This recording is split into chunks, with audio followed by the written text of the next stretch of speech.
Good morning BSc third year. आज हम start कर रहे हैं फोटोसिंथेसिस का इंट्रोडक्शन के बारे में। क्या पढ़ रहे हैं? फोटोसिंथेसिस,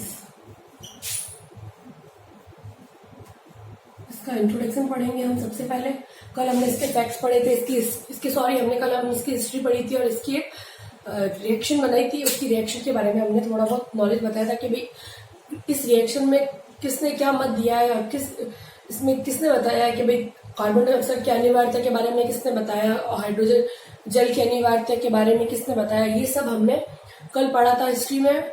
घर पे पहले वाले वीडियो को वापस चला के देखिए, अच्छे से पूरा समझ में आ जाएगा। आज हम पढ़ेंगे फोटोसिंथेसिस का introduction of photosynthesis. Intro start करते हैं हम इसका। अगर हम इसका इंट्रो स्टार्ट करेंगे सबसे पहले यहाँ पे भी हमें एक बार पहले वापस फोटोसिंथेसिस की रिएक्शन बनानी पड़ेगी। क्या थी रिएक्शन? क्या यूज होता है? एनवायरमेंट की कार्बन डाइऑक्साइड प्लस रूट के थ्रू वाटर का एब्जॉर्प्शन होता है और क्या बनता है हमारा C6H12O6 प्लस ऑक्सीजन निकलता है और साथ में वाटर मॉलिक्यूल यहाँ पर भी निकलता है। और यहाँ पर 6 कार्बन डाइऑक्साइड के मॉलिक्यूल्स होते हैं और 6 ही ऑक्सीजन निकलते हैं। ठीक है,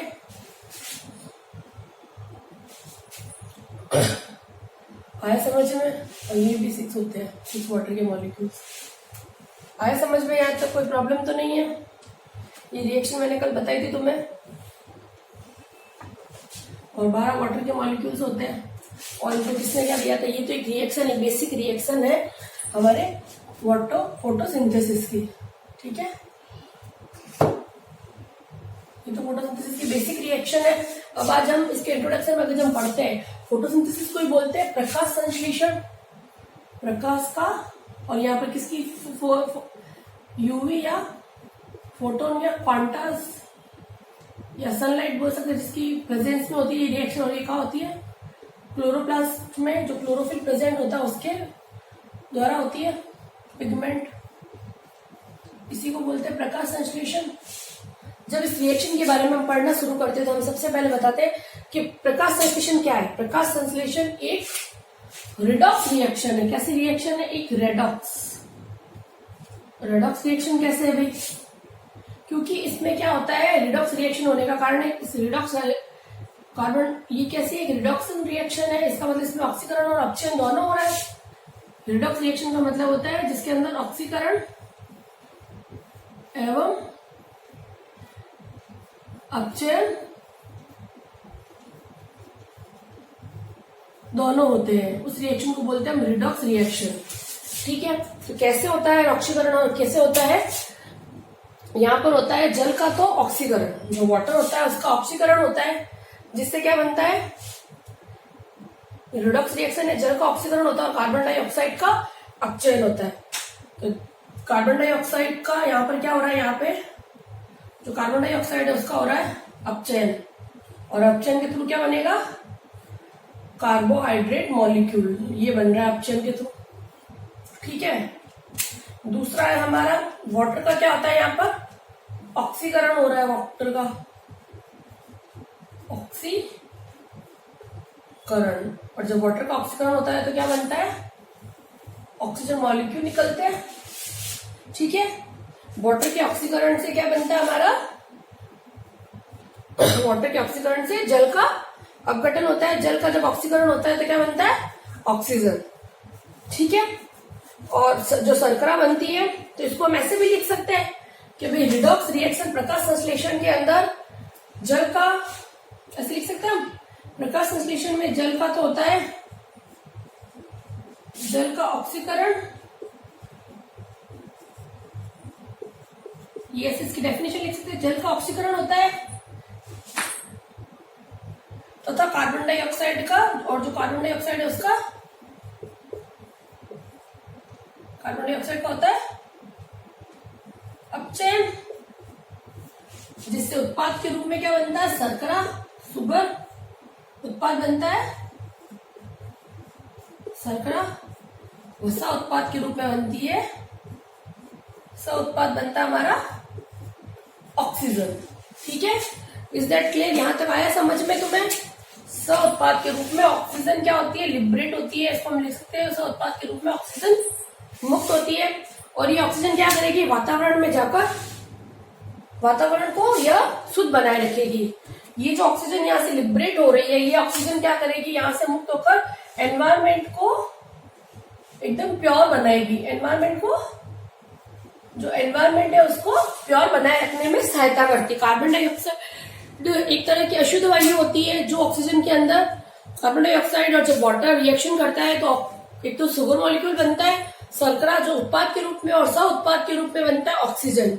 और जो सह उत्पाद के रूप में ऑक्सीजन बनता है वह क्या करेगा, एनवायरमेंट को क्लीन करेगा, एनवायरमेंट को प्योर फॉर्म में बनाए रखेगा, शुद्ध। जैसा कि हम जानते हैं कि हम जब श्वसन करते हैं तो हम शुद्ध ऑक्सीजन को अंदर लेते हैं और अशुद्ध कार्बन डाइऑक्साइड को बाहर निकालते हैं। वही अशुद्ध कार्बन डाइऑक्साइड पौधे अपने प्रकाश संश्लेषण की अभिक्रिया में ग्रहण करते हैं, उसके बदले में हमें शुद्ध ऑक्सीजन देते हैं। ठीक है, ये हो गई इसके इंट्रोडक्शन में। फर्स्ट इसकी डेफिनेशन कह सकते हैं कि भाई प्रकाश संश्लेषण एक रिडॉक्स रिएक्शन है। रिडॉक्स रिएक्शन का मतलब होता है ऑक्सीकरण और अपचयन दोनों रिएक्शन साथ साथ में होती है। यहाँ क्या होता है, जल का तो ऑक्सीकरण होता है तथा जो कार्बन डाइऑक्साइड होती है उनका अपचयन होता है। क्या है, जो जल है उसके ऑक्सीकरण से बनता है हमारा ऑक्सीजन, और जो कार्बन डाइऑक्साइड है उसके अपचयन से बनता है शर्करा। तो ये लिख सकते हैं हम, यहाँ उत्पाद क्या बनता है, शर्करा, तथा सह उत्पाद के रूप में ऑक्सीजन मुक्त होती है। और वह ऑक्सीजन क्या करती है, वातावरण को प्योर फॉर्म में यह शुद्ध बनाए रखती है। ठीक है, और ये जो पूरी रिएक्शन होती है, ये तो एक डेफिनेशन हो गई। अब दूसरी डेफिनेशन और पढ़ते हैं हम। तो रिडॉक्स रिएक्शन क्यों कहते हैं ये सब हमने बताया। आया आपको समझ में, कोई प्रॉब्लम तो नहीं है। ये रिएक्शन जो बनी हुई ताकि तुम्हें पता चले कि भाई होती क्या रिएक्शन, इसलिए ठीक है। ये तो पता चलिए भाई रिडॉक्स रिएक्शन, ये फर्स्ट डेफिनेशन हो गई इसकी एक तरह से इंट्रोडक्शन में। सेकेंड डेफिनेशन इसकी ये लिख सकते हैं कि जो हरे पौधे होते हैं, क्लोरोफिल किन में प्रेजेंट होता है, ग्रीन प्लांट्स में। हरे पौधे क्या करेंगे, हरे पौधों में क्लोरोफिल, हरे पौधे क्या करेंगे, पूरा लिख देते ताकि तुम्हें भी कंफ्यूजन। हरे पौधे क्या करेंगे, क्लोरोफिल की प्रेजेंस में, की उपस्थिति में क्या करते हैं, उपस्थिति में जो वायुमंडल की ऑक्सीजन होती है, वायुमंडल की कार्बन डाइऑक्साइड को, तथा वायुमंडल से तो कार्बन डाइऑक्साइड प्राप्त करेंगे और जड़ों से वाटर, जल अवशोषित कर सूर्य के प्रकाश की उपस्थिति में जल अवशोषित करेंगे तथा प्रकाश के रूप में क्या होता है हमारा, सनलाइट होती है की उपस्थिति में क्या करेंगे, रासायनिक क्रिया कर क्या बनाएंगे, सुगर या कार्बोहाइड्रेट मॉलिक्यूल। ये प्रक्रिया क्या कहलाती है, फोटोसिंथेसिस। तो ये डेफिनेशन हम लिख सकते हैं प्रकाश संश्लेषण की। प्रकाश संश्लेषण का मतलब होता है जो हरे पौधे होते हैं, जो ग्रीन प्लांट्स होते हैं, उनके अंदर क्लोरोफिल उपस्थित होता है। तो ये ग्रीन प्लांट्स क्या करते हैं, क्लोरोफिल की उपस्थिति में क्या करेंगे, वायुमंडल से कार्बन डाइऑक्साइड को लेंगे और जड़ों के द्वारा जल को अवशोषित कर प्रकाश की उपस्थिति में सुगर मॉलिक्यूल रासायनिक अभिक्रिया कर सुगर का मॉलिक्यूल बनाएंगे या शर्करा बनाएंगे, कार्बोहाइड्रेट। इस अभिक्रिया को कहते हैं प्रकाश संश्लेषण। ठीक है, आया समझ में यहाँ तक। साथ साथ में लिखते रहिए बेटा। ये दोनों डेफिनेशन समझ में आ गई होगी मेरे हिसाब से तुम्हें।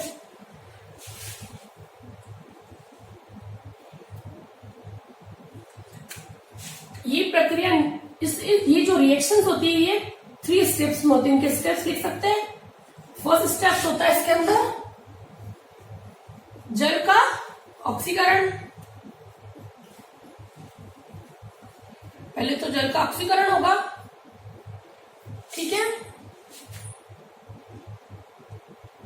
जल का ऑक्सीकरण कैसे होता है? सूर्य विकिरण ऊर्जा से, सूर्य विकिरण की जो ऊर्जा होती है उससे होता है जल का ऑक्सीकरण। दूसरा है कार्बन डाइऑक्साइड का अपचयन। कार्बन डाइऑक्साइड का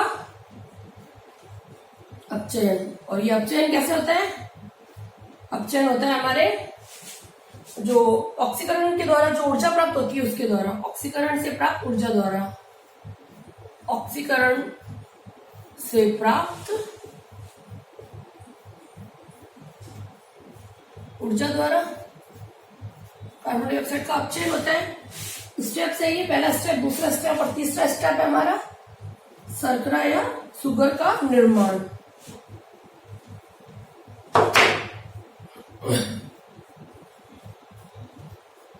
शर्करा का निर्माण स्टेप्स, इसके फोटोसिंथेसिस रिएक्शंस के 3 चरण है या 3 स्टेप्स कह सकते हैं हमें। तो ये प्रक्रिया निम्न 3 चरणों में होती है। 3 चरण कौन कौन से, इनको स्टेप्स को चरण बोलते हैं। तो निम्न 3 चरण होते हैं जिसके द्वारा फोटोसिंथेसिस की रिएक्शन होती है। तो ये चरण है, पहला है जल का ऑक्सीकरण होता है, और जल का ऑक्सीकरण होता है किसके द्वारा? जो सूर्य की विकिरण ऊर्जा उसके द्वारा जल का ऑक्सीकरण होता है। दूसरा है हमारा कार्बन डाइऑक्साइड का अपचयन। ये कार्बन डाइऑक्साइड का अपचयन होता है, ऑक्सीकरण के द्वारा जो ऊर्जा बनती है उस ऊर्जा के द्वारा कार्बन डाइऑक्साइड का अपचयन होता है। और तीसरा है शर्करा का निर्माण, शुगर मॉलिक्यूल्स का फॉर्मेशन। ये तीनों स्टेप्स होते हैं फोटोसिंथेसिस रिएक्शन में, ठीक है।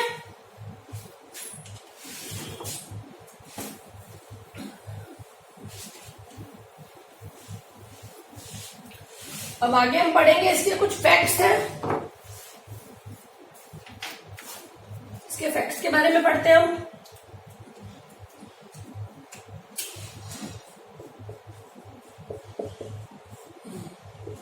फर्स्ट फैक्ट है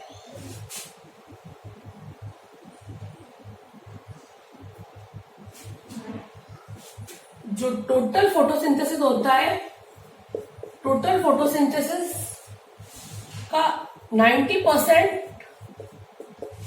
किसके द्वारा होता है? 90% होता है। 90% फोटोसिंथेसिस जलीय पौधों द्वारा।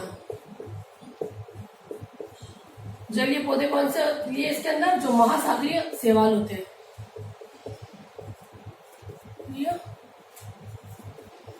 शैवाल एल्गी के भाई कुल प्रकाश संश्लेषण का 90% कुल प्रकाश संश्लेषण का 90% प्रकाश संश्लेषण जलीय पौधों के द्वारा होता है। वो भी जलीय पौधे कौन से? महासागरीय शैवाल। जो महासागरों में बड़े बड़े जो ओशियंस होते हैं उनके अंदर जो एल्गी प्रेजेंट होती है उसके द्वारा सबसे ज्यादा फोटोसिंथेसिस रिएक्शन की जाती है, ठीक है। तो कुल फोटोसिंथेसिस का 90% फोटोसिंथेसिस जलीय पौधों के द्वारा होता है। और जलीय पौधों में भी मुख्यतः कौन से होते हैं? जो महासागरीय शैवाल ओशियन के अंदर उपस्थित होती है, वो शैवाल क्या करती है? सबसे ज्यादा फोटोसिंथेसिस। दूसरा फैक्ट है जो फर्स्ट फोटोसिंथेटिक ऑर्गेनिज्म कौन सा था? फोटोसिंथेटिक ऑर्गेनिज्म है फर्स्ट ऑर्गेनिज्म था bacteria. First photosynthetic organism bacteria है।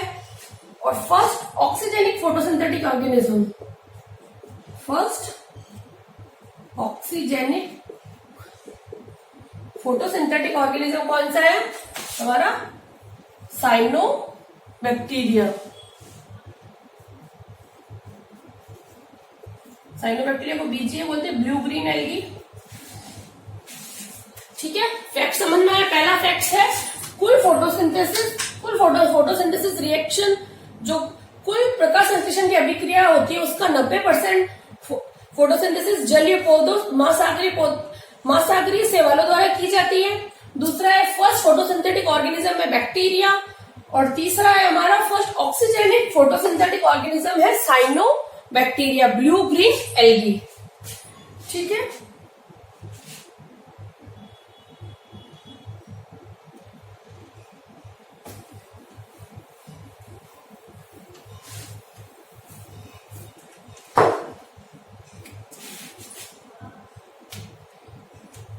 एक एंजियोस्पर्म है जिसके अंदर फोटोसिंथेसिस एब्सेंट होता है।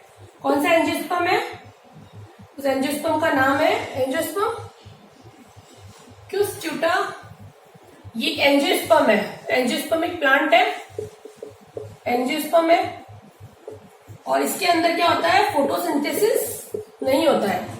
क्यूस्ट्यूटा एक एंजियोस्पर्मिक प्लांट है मगर इसके अंदर फोटोसिंथेसिस नहीं होता है। ठीक है, ये भी एक फैक्ट है, इसे तुम याद कर लीजिए। क्यूस्ट्यूटा के अंदर कभी भी फोटोसिंथेसिस नहीं होता और ये एक एंजियोस्पर्म का एंजियोस्पर्मिक प्लांट है। ठीक है, एंजियोस्पर्म है ये भी, क्यूस्ट्यूटा याद रखना। फिर है कौन सा ऐसा पादप समूह जिसके अंदर फोटोसिंथेसिस नहीं होता है? वह पादप समूह जिसमें फोटोसिंथेसिस नहीं होता, वह पादप समूह मतलब वह पादप ऐसा कोई है जिसे हमने पादप समूह में रखा मगर वो फोटोसिंथेसिस नहीं करता है। वह पादप समूह जिसमें फोटोसिंथेसिस एब्सेंट होती है वो कौन सा? उसका नाम है फंजाई। जबकि क्यूस्ट्यूटा क्या है? क्यूस्ट्यूटा एक एंजियोस्पर्म होने के बाद में उसमें फोटोसिंथेसिस नहीं होता है, और दूसरा फंजाई पादप समूह में रखा गया है फिर भी उसमें फोटोसिंथेसिस नहीं होता है, अनुपस्थित होता है। ठीक है, आए समझ में? ये फैक्ट्स याद कर लीजिएगा, डायरेक्ट फैक्ट्स है। और अगर हम फोटोसिंथेसिस की अगर दर देखते हैं, इसकी अगर हम एक फोटोसिंथेसिस रेट अगर हमें देखनी है तो इसके लिए हम ऐसे लिख सकते हैं। सबसे ज्यादा फोटोसिंथेसिस होता है सफेद प्रकाश में, व्हाइट लाइट में, उससे कम रेड लाइट में, और सबसे कम होता है ग्रीन लाइट। ठीक है, अगर इसकी दर को अगर देखिए, प्रकाश संश्लेषण की दर को अगर नापे तो सबसे ज्यादा सफेद प्रकाश में प्रकाश संश्लेषण होगा, उससे कम रेड जो लाल प्रकाश होगा उसमें फोटोसिंथेसिस होगा, और सबसे कम होगा ग्रीन प्रकाश में फोटोसिंथेसिस। फिर है नेक्स्ट, ये तो हो गया 8वां पॉइंट हो गया। अब 9 पॉइंट है हमारा। इसके अलावा अगर फोटोसिंथेसिस देखें तो जब लाइट कंटिन्यूस आती है, असतत प्रकाश, असतत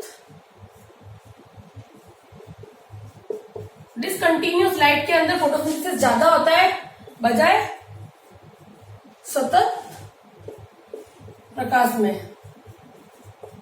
ठीक है, यानी कि अगर कंटिन्यूसली हम लाइट दे रहे हैं तो प्रकाश संश्लेषण की दर कम हो जाएगी, जबकि अगर हम थोड़ी देर प्रकाश दे रहे हैं फिर रुक रहे हैं, फिर प्रकाश दे रहे हैं फिर रुक रहे हैं, कंटिन्यूसली दे रहे हैं, डिसकंटिन्यूसली हम उसे लाइट प्रोवाइड कर रहे हैं तो उसमें फोटोसिंथेसिस की रेट बढ़ जाएगी, और अगर हम कंटिन्यूसली लाइट देंगे तो फोटोसिंथेसिस की दर घट जाएगी। ठीक है, तो इसको हम ऐसे लिख सकते हैं, असतत प्रकाश में फोटोसिंथेसिस ज्यादा होता है बजाय सतत प्रकाश के, कंटिन्यूस लाइट के।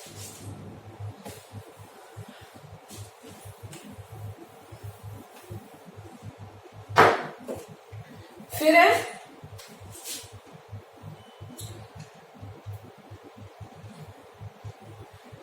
जो फोटोसिंथेसिस होता है प्रकाश संश्लेषण में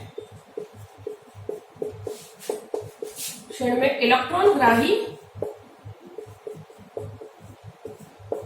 हील अभिकर्मक होता है।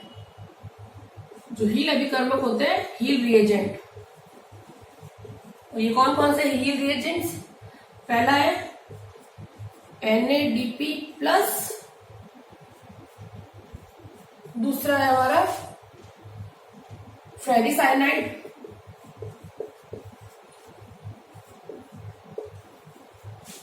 और तीसरा है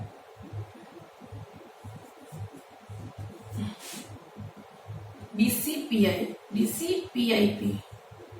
इसका पूरा नाम है डाइक्लोरो फिनॉल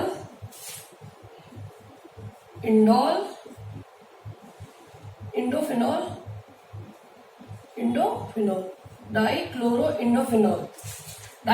इंडोफिनॉल, DCPIP, डाइक्लोरोफिनॉल इंडोफिनॉल, ये इसका पूरा नाम है।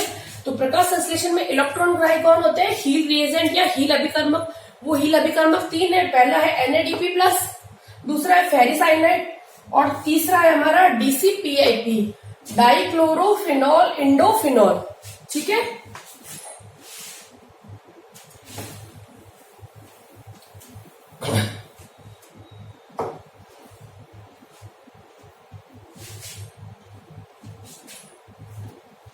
फैक्ट्स में और भी है, अभी तक फैक्ट्स हम बता रहे हैं। नेक्स्ट फैक्ट है 11 फैक्ट है रेड ड्रॉप इफेक्ट। ये भी इसका एक फैक्ट होता है फोटोसिंथेसिस का, रेड ड्रॉप लाल पतन प्रभाव, रेड ड्रॉप इफेक्ट। इसकी एक रिएक्शन है वो मैं बना देती हूँ। होता क्या है इस रिएक्शन में, एक बार आप रिएक्शन साथ साथ में उतारते रहिए तो काफी इजी रहेगी।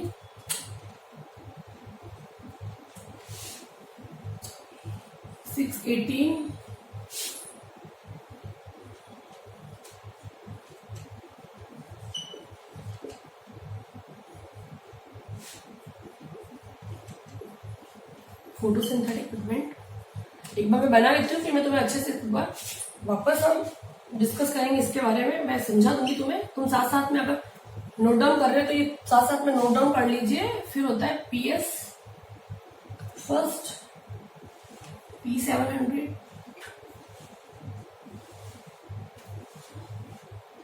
साइक्लिक फॉस्फोराइलेशन,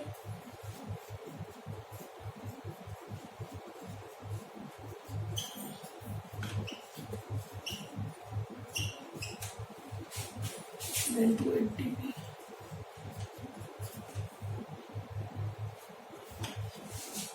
synthetic product,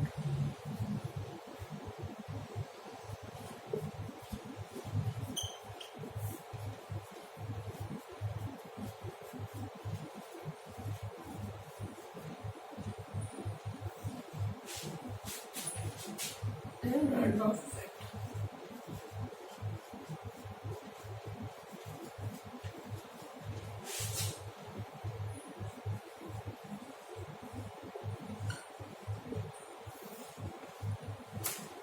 ठीक है,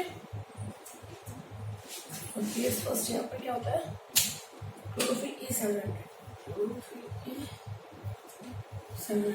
ठीक है, Emerson effect, red drop effect, या इसको हम बोलते हैं लाल पतन प्रभाव।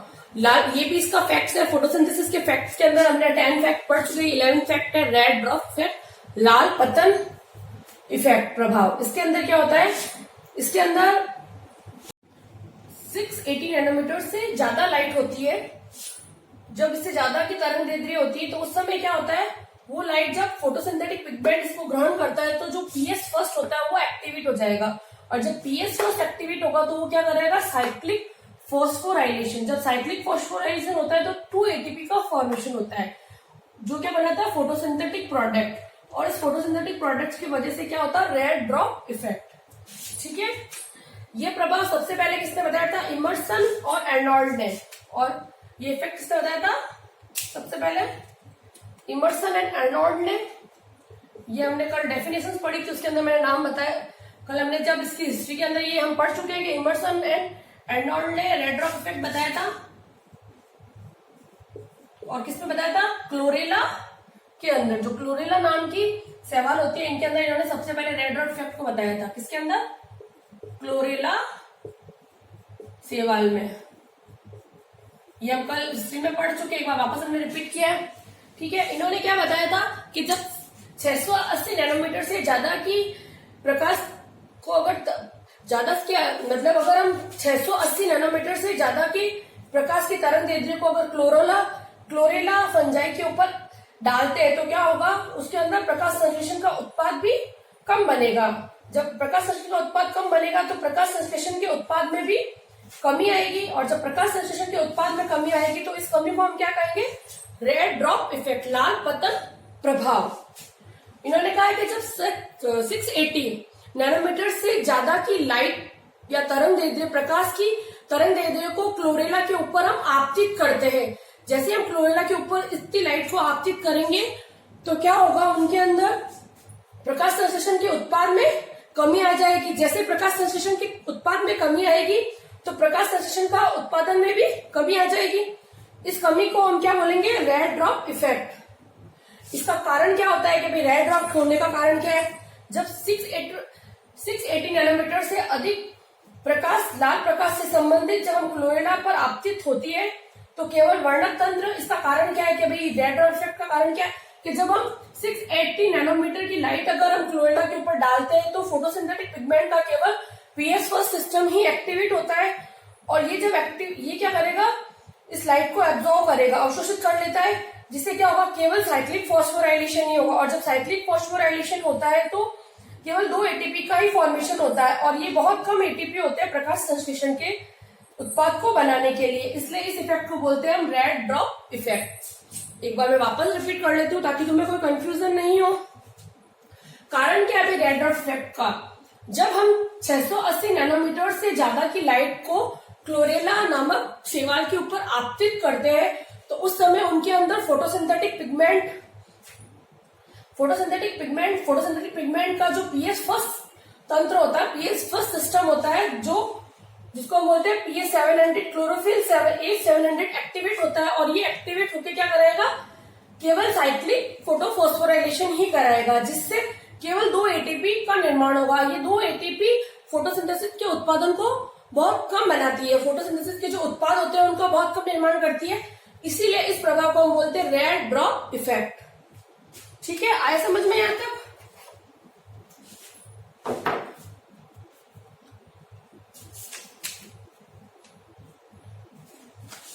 ठीक है,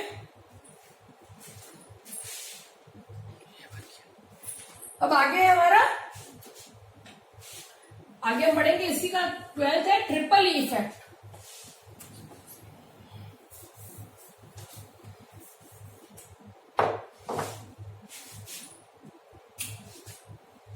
नेक्स्ट है 12th पॉइंट है triple E effect. Triple E effect इसका पूरा नाम है इमर्सन एनहेंसमेंट इफेक्ट। इमर्सन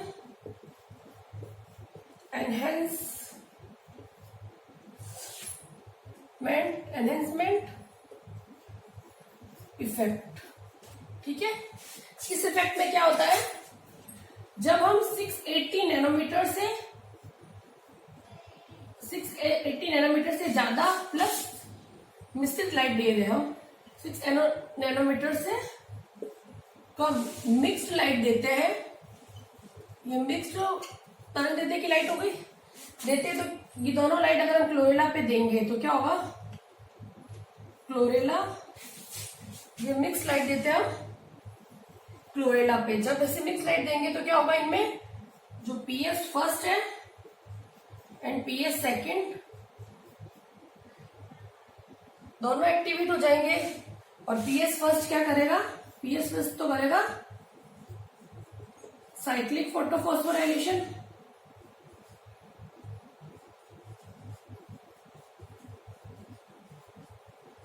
ठीक है, और साइक्लिक फोटोफॉस्फोराइलेशन से ये क्या बनाएगा, 2 एटीपी। मेरे पास जगह नहीं इसलिए मैं साइड में बना रही हूँ, तुम लोगों के पास कॉपी में जगह तो तुम इसको नीचे ही बनाइएगा। और जब पीएस सेकंड भी वर्क करता है तो ये क्या करता है, नॉन साइक्लिक फोटोफॉस्फोराइलेशन करेगा, इससे कितने बनेंगे, 1 एटीपी बनेगा प्लस 2 NADPH2। ठीक है, फिर क्या होगा, इसकी जो फिर टोटल जो 2 एटीपी, ये सब टोटल दोनों मिलके क्या बना रहे हैं, यहाँ पे मैं एक बार टोटल बता रही हूँ कितने बन रहे हैं, टोटल बन रहे हैं 9 एटीपी, जो कि फोटोसिंथेटिक पिगमेंट है, और ये क्या करेगा, इमर्सन एनहेंसमेंट इफेक्ट को बढ़ा देगा। होता क्या बेटा, triple effect Emerson enhancement effect है, इसके अंदर हम क्या करते हैं, क्लोरेला पर मिक्स लाइट डालते हैं, मिक्स लाइट को होते कितने तरंग दे दें कि 6 नैनोमीटर से ज्यादा की लाइट, और साथ ही साथ इसमें हम 6 नैनोमीटर से कम की लाइट भी आपतित करेंगे, जिससे क्या होगा, क्लोरेला में पीएस फर्स्ट और पीएस सेकंड दोनों ही एक्टिवेट हो जाएंगे। जब पीएस फर्स्ट एक्टिवेट होता है तो वो क्या करेगा, साइक्लिक फोटोफॉस्फोराइलेशन करेगा, जिससे 2 एटीपी बनेंगे, और जब नॉन साइक्लिक फोटोफॉस्फोराइलेशन होता है तो इनमें 1 एटीपी और 2 NADPH2 बनते हैं, तो टोटल कितने बन गए, 9। कैसे बने, 2 + 1 3, और 2 एटीपी 3 के बराबर होते हैं, तो कितने हो गए, 3 × 2 6, 6 और 3 9। ठीक है, मैं थोड़ा वापस कैलकुलेट कर लेती हूँ, एक बार इसको वापस यहाँ पे बना के बताती हूँ तो मैं डायरेक्ट तभी समझ पाएगा। ये रिएक्शन हटा ही देती हूँ बहुत ज्यादा, को बताने के लिए आपको सिर्फ पूरा बनाना पड़ेगा। ट्रिपल इफेक्ट ही पढ़ रहे हैं अभी हम, इमर्सन एनहेंसमेंट इफेक्ट 6 नैनोमीटर से तो एक तो ज्यादा की प्लस 6 नैनोमीटर से कम की, दोनों लाइट मिक्स्ड लाइट है। वो हमने क्या किया, क्लोरेला पर आपतित की, इस लाइट को हमने क्या किया, क्लोरेला पर डाला। डालते क्या हुआ इसके अंदर, पीएस फर्स्ट डाला, तो डालने से क्या होगा इसके अंदर, ऐसे नहीं करेंगे, इसके अंदर PS first and PS second दोनों एक्टिवेट हो गए। First and second, PS second activate, PS first and, इसको ऐसे नहीं लिख सकते, सॉरी, आप ऐसे लिखिए वरना PS first and PS second activate हो गया। जैसे पीएस फर्स्ट एक्टिवेट हुआ तो इसने क्या किया, साइक्लिक रिएक्शन किया, साइक्लिक फोटोफॉस्फोराइलेशन किया। इसने नॉन साइक्लिक किया। जब नॉन साइक्लिक फोटोफॉस्फोराइलेशन साइक्लिक होगा तो साइक्लिक से कितने बनते हैं, 2 एटीपी बनेंगे, जबकि नॉन साइक्लिक से बनते हैं 1 ATP plus 2 NADPH2 DP NADPH2, ठीक है। और होता क्या है, 1 NADPH2 3 एटीपी के बराबर होता है, NADPH2 इक्वल्स टू 3 एटीपी। तो 2 है तो इसका मतलब 2 इंटू 3 6 हो गए। तो यहाँ पे टोटल कितने बन गए, तो टोटल होगा ये 9 एटीपी। कैसे होगा 9 एटीपी, 2 और 1 3, 2 इंटू 3 6, यहाँ पर हो गए 6 और 3 9, ठीक है। तो टोटल 9 एटीपी बन जाएंगे, ठीक है। और ये क्या करेंगे, इसका मतलब 9 एटीपी बन रहे हैं, तो ये क्या कर रहे हैं, फोटोसिंथेटिक प्रोडक्ट को, जो फोटोसिंथेटिक प्रोडक्ट बनता है उसको बढ़ा रहे हैं, ठीक है। यहाँ पर फोटोसिंथेटिक प्रोडक्शन बढ़ जाएगा, आया समझ में। जबकि हम रेड इफेक्ट में पढ़ रहे थे, फोटोसिंथेटिक पिगमेंट कम बन रहा था, कारण था कि वहां पर केवल साइक्लिक रिएक्शन ही वर्क कर रही थी, केवल साइक्लिक ही हो रहा था, ठीक है। एक बार वापस रिपीट कर देती हूँ, होता क्या है, जब हम इमर्सन इफेक्ट में हम क्या करते हैं, इमर्सन ने क्या किया था, क्लोरेला सेवा लिया था, क्लोरेला सेवा पर मिश्रित लाइट को आपतित किया था, प्रकाश को मिश्रित तरंग दे 680 नैनोमीटर से ज्यादा की और 680 नैनोमीटर कम की लाइट को उसने आपतित किया, जिससे उनमें पीएस फर्स्ट और पीएस सेकंड दोनों एक्टिवेट हो गए। पीएस फर्स्ट ने आगे साइक्लिक फोटोफॉस्फोराइलेशन किया और पीएस सेकंड ने नॉन साइक्लिक फोटोफॉस्फोराइलेशन किया। जब ये दोनों होती है रिएक्शन तो क्या होगा, उत्पाद के रूप में हमें 9 एटीपी मिलते हैं, जो कि प्रकाश संश्लेषण के उत्पादन को बढ़ा देते हैं। इसी वृद्धि को हम बोलते हैं ट्रिपल इफेक्ट या इमर्सन एनहेंसमेंट इफेक्ट, ठीक है। इसका कारण भी यही है कि इसके अंदर हमने क्या किया, 680 नैनोमीटर से ज्यादा की लाइट दी और 680 नैनोमीटर से कम की मिक्स लाइट देते हैं, तो क्या होता है, पीएस फर्स्ट और पीएस सेकंड दोनों एक्टिवेट हो जाते हैं। इन साइक्लिक और नॉन साइक्लिक दोनों के एक्टिवेशन के क्या होगा, इनके अंदर 2 एटीपी का निर्माण होगा, साइक्लिक में और नॉन साइक्लिक में होगा 1 एटीपी और 2 NADPH2, और 2 NADPH2 3 एटीपी के बराबर होते हैं। अगर हम फुल एटीपी बताए तो कितने होंगे, 2 एटीपी तो साइक्लिक फोटोफॉस्फोराइलेशन से आएंगे और 1 एटीपी प्लस 2 NADPH2 आएंगे हमारे नॉन साइक्लिक से, ठीक है, जिससे टोटल 9 एटीपी बन जाएंगे और जो क्या करेंगे, प्रकाश संश्लेषण के उत्पादन को बढ़ा देंगे, ठीक है। Thank you so much. कल हम आगे इसके और कुछ पॉइंट्स या फैक्ट्स डिस्कस करेंगे।